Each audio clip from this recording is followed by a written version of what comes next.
A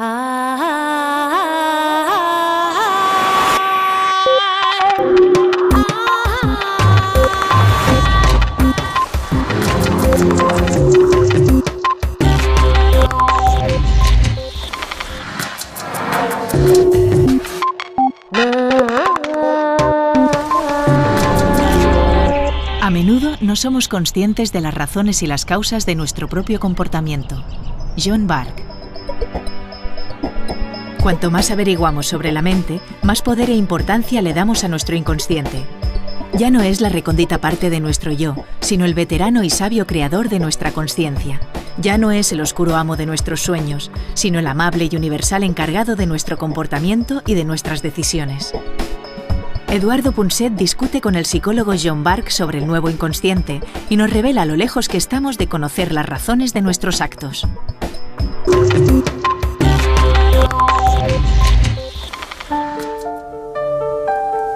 Está a punto de estallar una revolución, porque es una verdadera revolución, sobre por qué decidimos como decidimos, por qué nos comportamos de la manera que nos comportamos.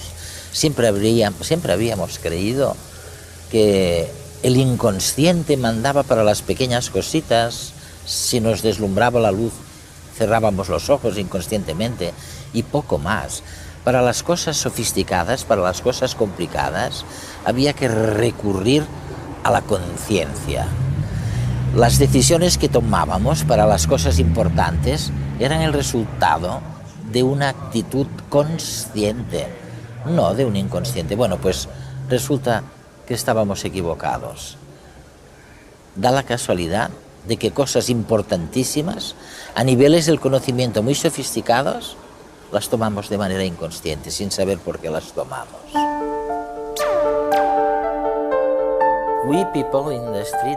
Nosotros, la gente de a pie, siempre habíamos pensado que el inconsciente era algo muy útil para las cosas pequeñas,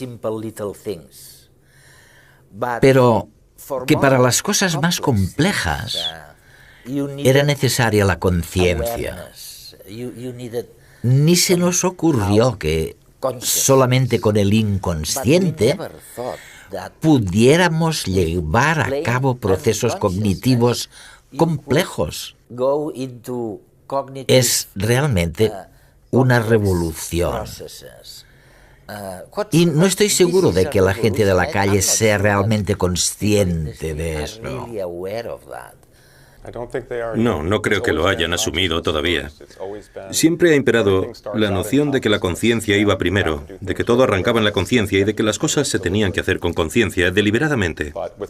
Pero con práctica, tal vez algunas de estas cosas se pueden hacer sin conciencia, como conducir un coche, o en el caso de los tenistas, moverse por la pista sin pensar. Esto es así para cualquier cosa que se haya hecho muchas veces y se domine. Pero, sin embargo, ahora empezamos a entender que en realidad el inconsciente fue lo que surgió primero en el tiempo evolutivo, hace muchos cientos o millones de años, y que la conciencia se desarrolló bastante más tarde en la historia de la evolución. Por tanto, hubo necesariamente muchos sistemas inconscientes útiles y adaptativos que guiaron adaptativamente nuestra conducta y nos permitieron sobrevivir y reproducirnos durante centenares de miles de años. Inconscientemente. Inconscientemente, sin conciencia. La conciencia llegó luego, pero eso no quiere decir que los antiguos sistemas desaparecieran. No se esfumaron y fueron sustituidos por sistemas conscientes, porque la evolución por selección natural no funciona así, sino mediante cambios pequeñísimos que aprovechan siempre que sea posible los sistemas que ya están ahí. Una de las cosas que estamos descubriendo es que incluso en la persecución de objetivos conscientes, las motivaciones, las cosas que uno quiere, las evaluaciones, las preferencias, lo que a uno le gusta o no... Me voy a casar o no me gusta casarme... Eso es, todas estas cosas se fundamentan y basan en la información del sistema inconsciente. Así que el inconsciente entra en juego y nos influye, y a menudo nos aporta la respuesta a estas preguntas. Incluso cuando creemos que estamos haciendo algo conscientemente con atención y conciencia, en realidad hemos llegado a la respuesta de un modo rápido mucho antes de lo que creemos. Si pensamos en la palabra inconsciente, lo más probable es que lo primero que nos venga a la mente sea Freud y su idea de que existe una parte del cerebro misteriosa y primitiva, ligada con los recuerdos de nuestra infancia. El inconsciente de Freud causa sueños y traumas y nos hace actuar en contra de nuestros intereses. Visto desde la perspectiva imperante en el siglo XIX, es algo negativo, escondido en las profundidades de nuestra mente, que nos atormenta y acosa. Nada más lejos de la realidad.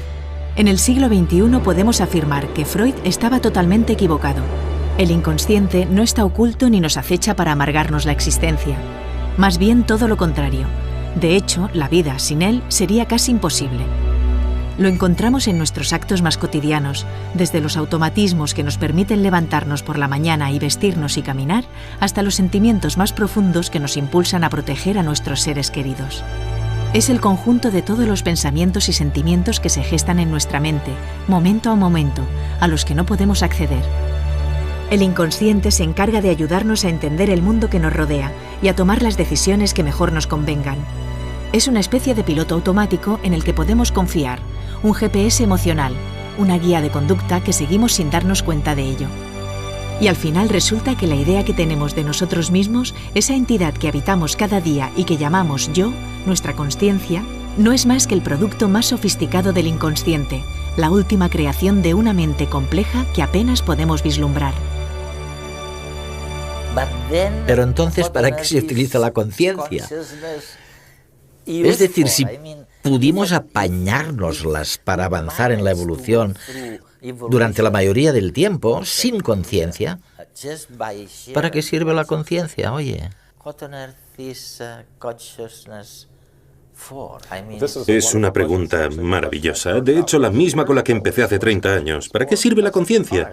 Porque por aquel entonces se le atribuía a la conciencia el mérito de todo. Se suponía que marcaba la diferencia entre nosotros y el resto de animales, que era la causante de la civilización, que gracias a ella habíamos llegado a la Luna, que era la causa de todo. Pero al demostrar que hay muchas cosas complejas que se pueden realizar inconscientemente, van quedando solamente algunas que son mucho más viables como explicación de lo que hace la conciencia. Ahora se le atribuyen solamente unas pocas cosas, pero son cosas fundamentales, importantísimas. ¿Y cuáles son esas cosas? He aquí lo que se le da mejor a la conciencia, viajar en el tiempo. Gracias a la conciencia, aunque nuestros sistemas inconscientes estén ocupados abordando el presente, el ahora adaptativamente, nuestra mente tiene libertad para retomar el pasado y recordar lo que ha sucedido. O bien desplazarse al futuro y planear lo que haremos mañana, lo que prepararemos para cenar o el lugar al que iremos de vacaciones el sábado que viene. Por eso podemos atravesar la calle o hacer cualquier otra cosa mientras tanto. Así que, como el inconsciente se ocupa tan bien y tan adaptativamente de la situación actual y nos da buenas ideas sobre lo que tenemos que hacer, no tenemos que pensar tanto y tenemos libertad para viajar en el tiempo con la mente. Pero hay que aprender a hacerlo. Vamos, remontarse al pasado o viajar al futuro no es una cosa fácil, ¿no? Es difícil. No, no lo es. Los niños no pueden. ¿Cuándo aprendemos estas cosas? ¿En qué momento? Bueno, hacia los 4 años de edad empieza a surgir esa capacidad.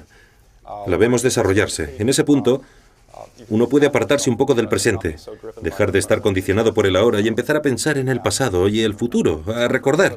A todos nos resulta difícil recordar cosas que nos pasaron antes de los 4 años. Eso es porque no tenemos la habilidad de recordar hasta los 4 años. Si tu mente fuera un ordenador, podrías decir orgulloso que tu inconsciente procesa 11 millones de bits de información a cada segundo que pasa, que llegan a través de tus 5 sentidos, y a partir de estos bits decide qué hacer ante cada situación. Pero tú no te das cuenta de esto, y eso es bueno, porque confiar en tu conciencia para solucionar tus problemas no es la mejor opción. Los científicos han calculado que cuando multiplicas 2 números procesas 12 bits por segundo, y si lees en silencio puedes llegar hasta los 30 bits. No es un dato muy esperanzador. Quizás puedas probar a leer en voz alta. En este caso, alcanzarás los 45 bits por segundo. Tampoco es un resultado excepcional. En conclusión, la capacidad de procesamiento de datos de la consciencia humana tiene un tope máximo de 50 bits en un segundo, lo cual es un resultado ridículo en comparación con esos 11 millones que tu inconsciente gestiona sin que ni te enteres. Y es que, a pesar de que tú crees que sabes mucho, es en realidad el inconsciente el que sabe por ti, y el que decide por ti también. Imagina, por ejemplo, que vas a comprar un apartamento. Lo miras, lo remiras, y en poco rato ya sabes si te gusta o no, si te sientes a gusto en él, si vivirías allí. En realidad, esa sensación tan indefinida es el final de un análisis frenético de datos que tu inconsciente ha llevado a cabo mientras tú comprobabas los acabados y la distribución de las habitaciones. En 10 minutos de exploración, tu inconsciente ha recibido 6.000 millones de bits de información. Si tuvieses que confiar en tu consciencia, no irías tan rápido. Sabiendo el ritmo al que funciona, deberías dedicarle 4 años de tu vida antes de alcanzar a procesar el número de bits necesario para tomar una decisión.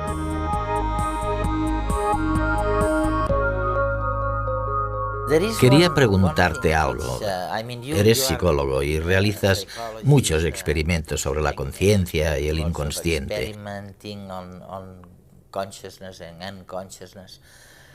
¿Te encuentras a menudo con que la persona no sabe o no saben realmente los motivos por los que se comportan de la manera como se comportan?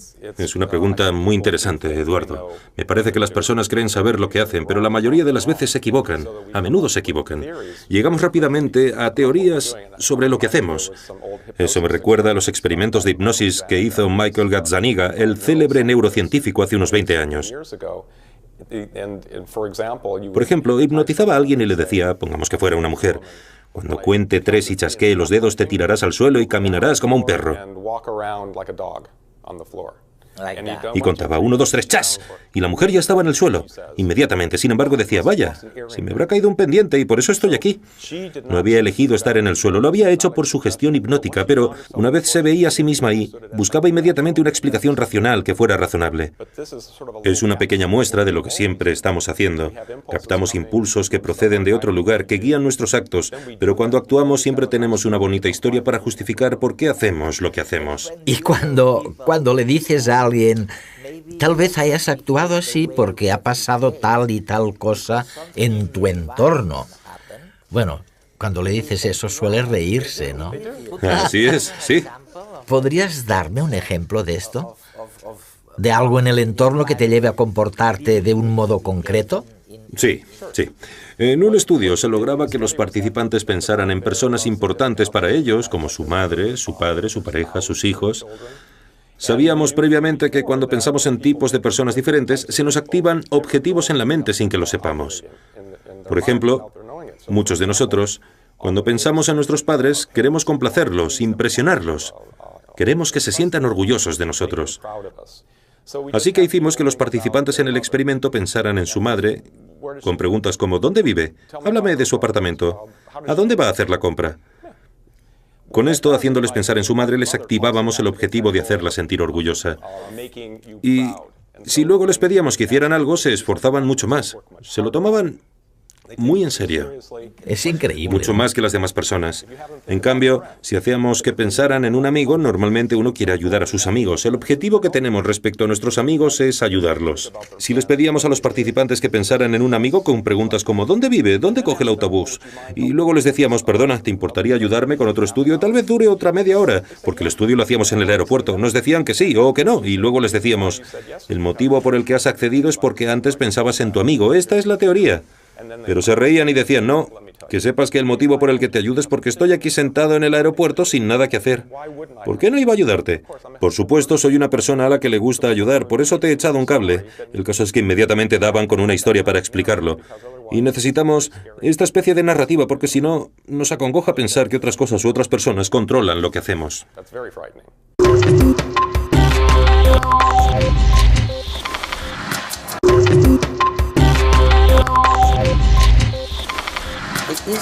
¿Es correcto pensar que el nuevo concepto de inconsciente tiene mucho más que ver con el afecto y el control de las cosas que el antiguo concepto de inconsciente?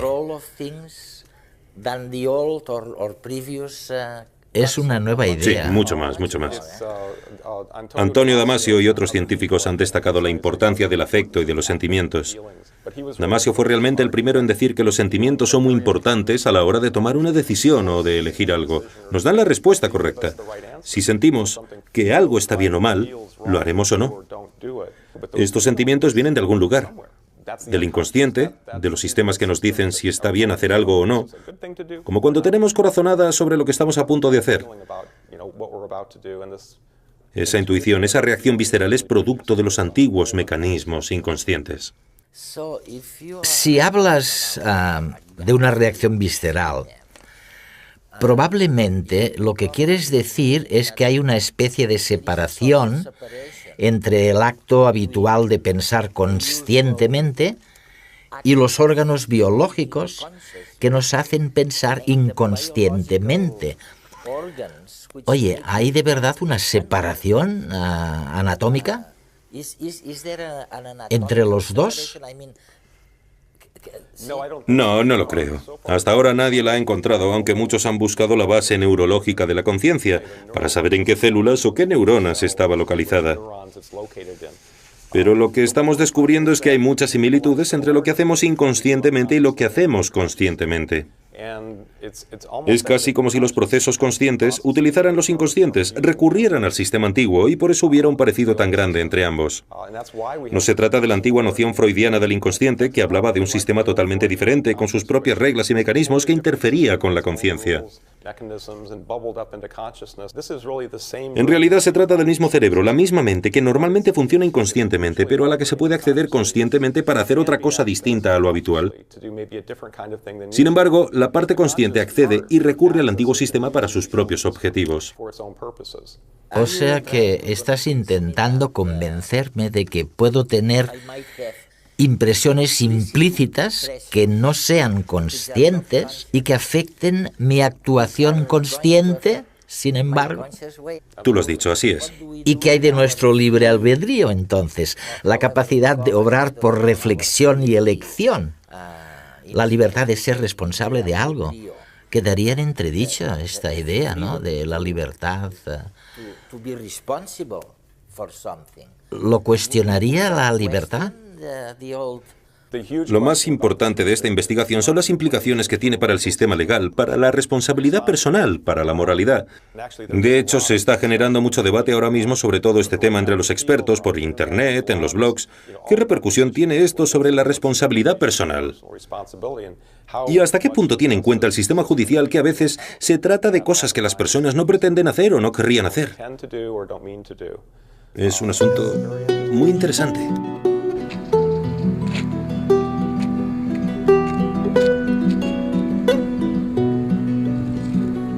Crees que percibes el mundo tal y como es, de forma instantánea y sin esfuerzo. Pero lo cierto es que tus ojos no ven tan bien. En realidad, solo el centro de lo que miras frente a ti puede percibirse nítido y en color. Es tu cerebro inconsciente el que corrige estos defectos del sistema visual. El cerebro sabe que con un movimiento rápido del globo ocular puede llevar los objetos al centro del campo visual, focalizarlos y ver sus partes bien definidas. Como es él quien controla la acción, es capaz de predecir cómo cambiarán tus sensaciones visuales antes de cada movimiento y corregir los errores de la retina. Pero no acaba aquí el papel de tu inconsciente.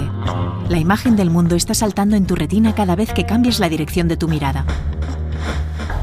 Si pruebas a mover un ojo con un dedo, comprobarás que tu percepción de la realidad es bastante más inestable de lo que te parece cuando es tu cerebro el que dirige el movimiento. Y es que el cerebro se comporta como un editor de imágenes, dejando solo los planos buenos. Es lo mismo que cuando tomas una bebida con gas. Si no recuerdas que la botella contiene gaseosa, te sorprenderá su particular sensación en tu boca.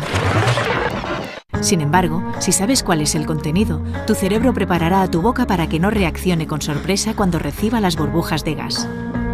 De igual manera, predice y suprime algunas de tus sensaciones cotidianas poco relevantes, como cuando te tocas a ti mismo.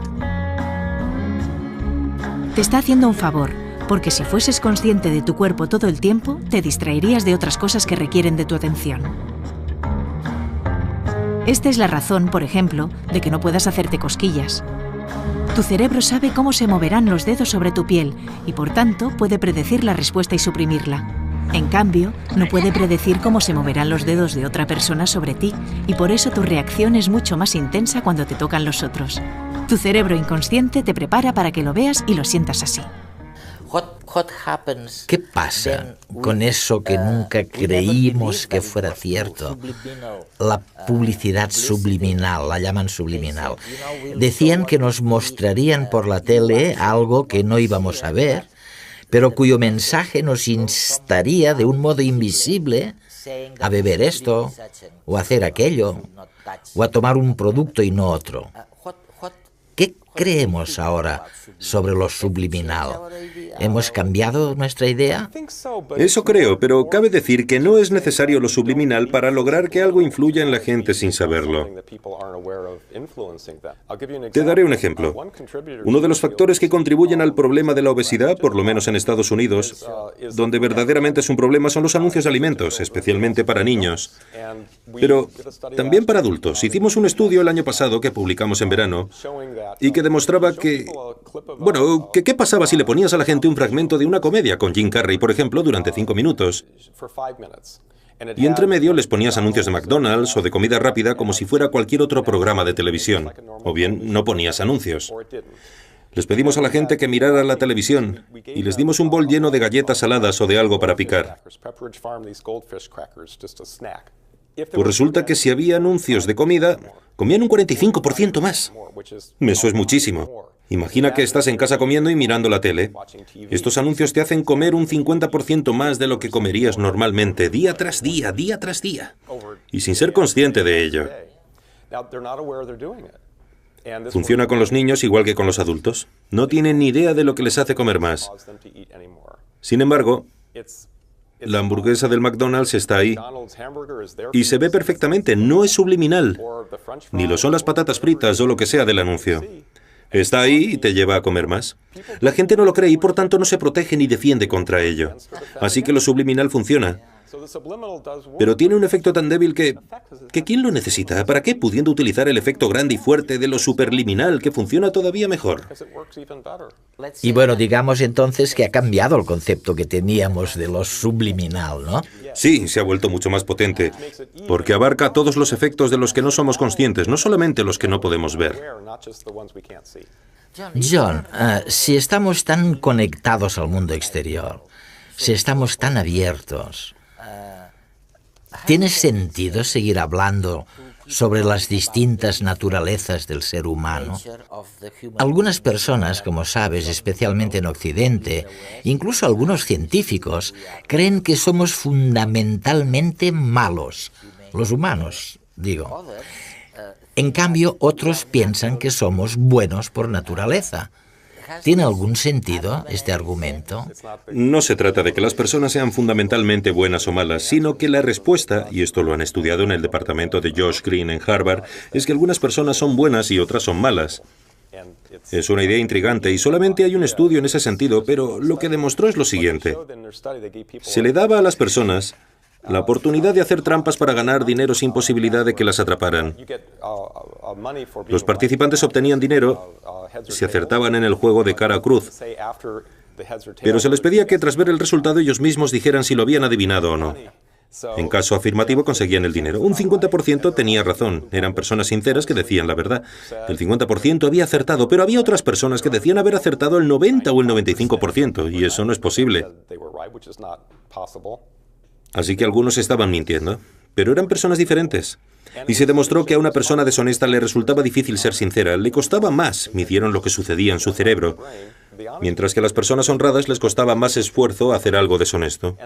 Por tanto, se llegó a la conclusión de que no es que todo el mundo sea honesto y tenga dificultades para ser deshonesto, ni que todo el mundo sea deshonesto y le cueste ser honesto, sino que en realidad algunas personas son honestas por naturaleza y otras son deshonestas.